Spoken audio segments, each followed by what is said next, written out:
એટલે આણંદ જિલ્લો હોય, ખેડા જિલ્લો હોય કે પછી અમદાવાદ તાલુકો હોય, બધે જ આ હાલત છે। સરોડા ગામના હવે દ્રશ્યો તમને બતાવવા છે। કમર પાણી ભરાયેલા છે। ખેતરોમાં અહીંયા બોટ ફરતી થઈ ચૂકી છે। એનું કારણ એ છે કે સાબરમતીનું જળસ્તર વધ્યું અને 2 લોકો અહીંયા ફસાઈ ગયા હતા। કલાકોની જહેમત પછી ફાયર વિભાગ દ્વારા, સ્થાનિકો દ્વારા અને એની સાથે અહીંયા આગળ જે બીજા લોકો હતા એમના દ્વારા આ 2 ફસાયેલા લોકોનું રેસ્ક્યુ કરવામાં આવ્યું છે। બંનેનો જીવ બચાવી લેવામાં આવ્યો છે। તંત્રની સૂચના અવગણી અને ઘણા લોકો આવી રીતે જીવ જોખમમાં મૂકતા હોય છે। આ કેટલીક વાર આવી ભૂલો અથવા તો આવી જીવ સટોસટની બાજી જીવલેણ પણ સાબિત થતી હોય છે। પણ આભાર એ ફાયર વિભાગ અને પોલીસના જવાનોનો અને સ્થાનિકોનો કે જેમના દ્વારા આ રેસ્ક્યુ કરી લોકોનો જીવ બચાવવામાં આવ્યો।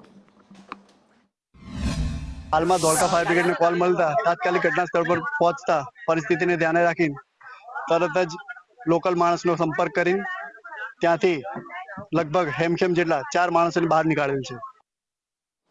ધરોઈ ડેમમાંથી પાણી